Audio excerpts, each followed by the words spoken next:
Hey guys, Raven here, and today we're going to be talking about the S1H, a camera I've been using for the past year or so, and my real life usage for it.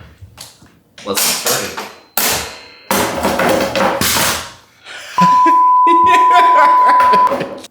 Okay guys, so on this camera body, we have a 16 to 35mm f4 lens by Lumix, and then of course I have a Peter McKinnon 82mm variable ND filter on here, and this of course has a step-up ring. Just in general, when you buy ND filters, you're always going to get the largest ND filter and then buy a ring for it. The bad part about this though that I learned is that when I keep my lens hood on, who uses lens hoods anyway, because they extend the length, so it's harder to fit lenses in the back. But if you are using a lens hood, it's really hard to get your lens hood actually on top of this with the Peter McKinnon or any other ND filter on top of there. So let me just keep that back on. But I do really like this cap though. This is like a rubberized cap, and I never use like these camera caps anymore. I always use just this rubber one that came with this ND filter, and I really wish that they made this rubber cap just for all sizes. It is my favorite thing actually. So anyway, what else is on this lens is I of course have a Rode microphone here.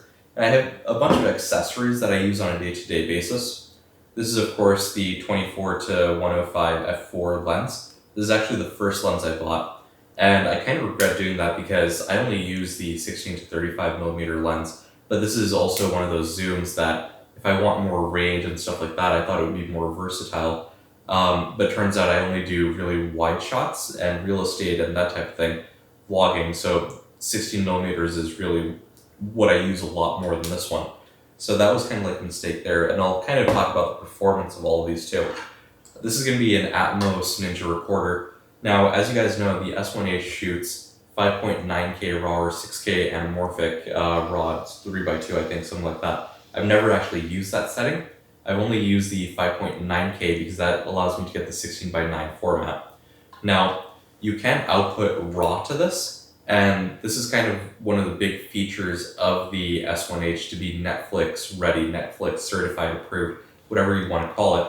And we'll kind of get into how Atmos recording works as well, just brief overviews. This entire video is just going to be day-to-day usage. The main reason why I bought this is I was actually waiting for the A7S III, and it just wouldn't come out. I waited 2 years for that thing, and of course it comes out this year, right? So I had to go get it and spend more money, which, my wallet absolutely hates me for. But this was like a $4,000 camera body at the time, and the lenses that you see here, I think these are each like 1,200 to 1,500. So it's definitely not everything, and that's actually two of my biggest complaints is, other than the autofocus, which I'll get to, we got to talk about autofocus if we're doing Panasonic versus any other camera with PDAF versus contrast phase detection.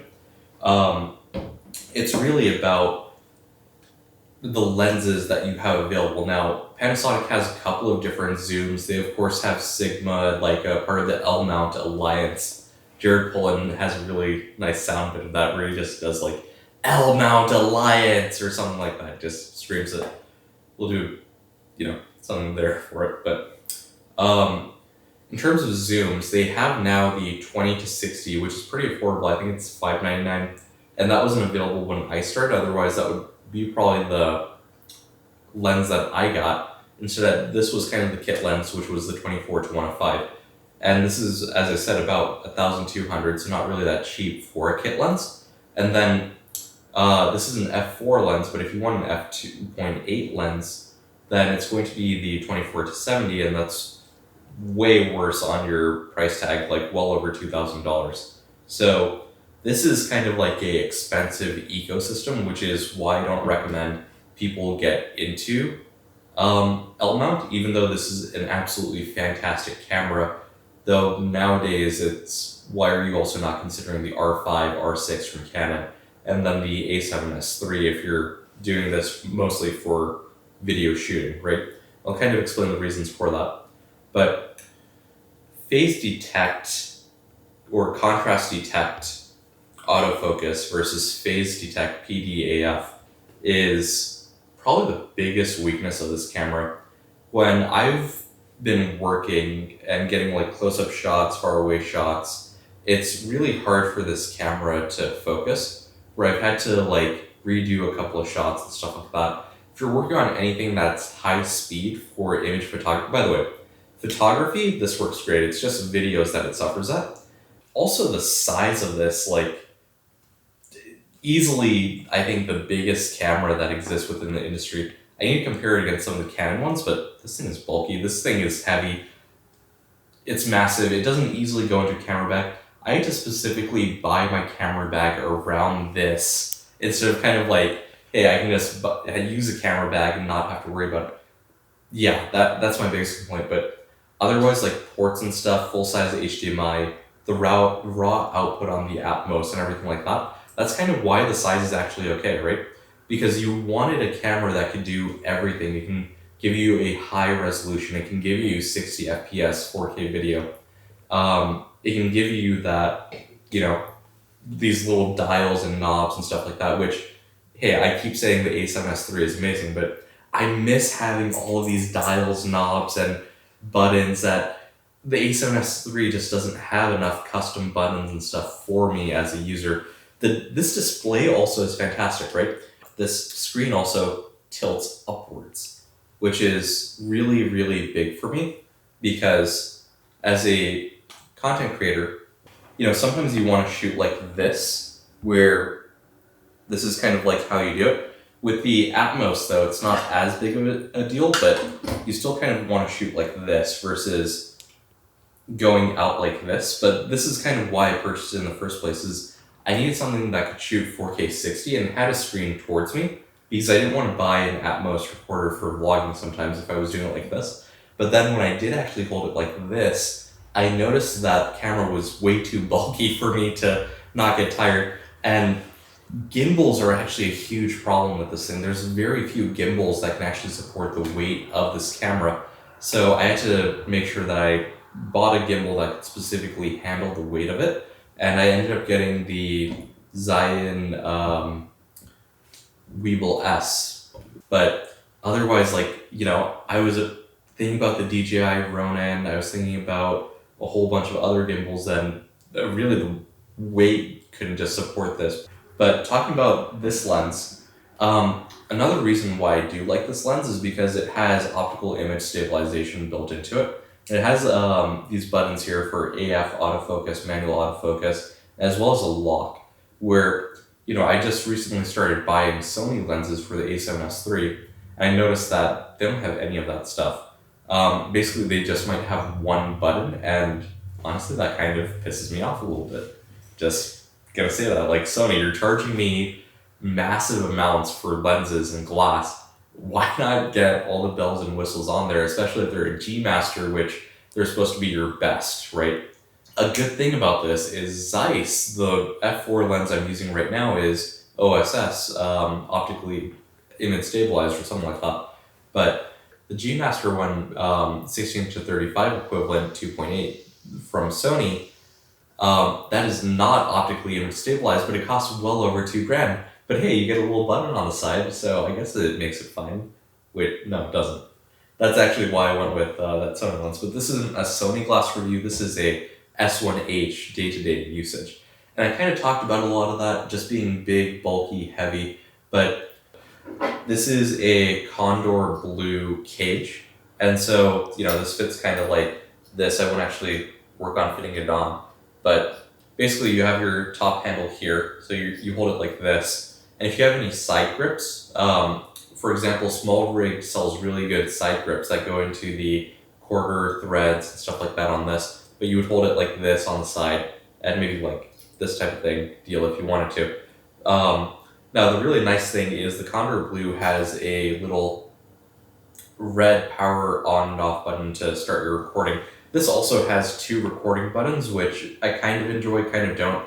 I actually made one of them into a custom button, but in terms of that, it just plugs in here for the video start stop, and that's basically how it toggles on. The Atmos recorder goes on like this or something so that you see it. And of course, you have your camera inside and camera body. But anyway, this of course is a battery pack. I love this battery pack because unlike the Sonys, I don't know if you know this, but they have like a little battery amount that goes up into the actual thing. And that's just so weird for me. Whereas this one, it's more of, it has its own side slot and the batteries fit here, but it has nothing on the side. So it uses these pins, which I hope that you can see, but it uses those pins to basically pass the electricity and everything through. The battery pack mounting that is really easy, and it gives you a whole nother way of holding it. And for the record, I do keep the battery pack either in my backpack at all times and stuff like that, but I want to talk about why this battery pack is so essential, right? Not only can you hold it like this, but it just doubles the amount of battery life in your camera whatsoever. Kind of gives you all those holding options like this, this. But look at the bulk of it now. It's like you're adding a whole other thing, and I don't know about that. Also, I never actually turned the battery pack switch to on. Sure, there's contrast buttons and stuff. You can customize those, especially and use them as custom buttons. But I've never really turned that on because I find myself hitting these buttons all the time when I'm trying to do recordings. So instead, I really use it only for a battery pack and stuff like that. I have like a little OLED display right here. And with that OLED display, I can see the battery pack, juice in it, and I can see how much is actually in the body. And when I start recording, right, I can say use the one that's actually in the camera or use the one that's in the grip. And then when I start charging it even, I can say charge the grip first over the one that's in the camera body. And you can do all of those settings on it. So Panasonic has been super good with customization settings. And that's really why you should get this camera is if you can manually focus, there is no reason not to get this camera over the A7S III. Camera to camera, that 5.9K is worth it more than that, more worth it than 4K 60 because it's really that crop, okay? That crop makes a huge difference and it can do so much more stuff than the A7S III. And that's really why I just wanted to talk about it and why I bought it in the first place. Is Panasonic is giving you a lot of bang for your buck here. So yeah, I think that's going to conclude the video. See you guys next time. Thanks for watching.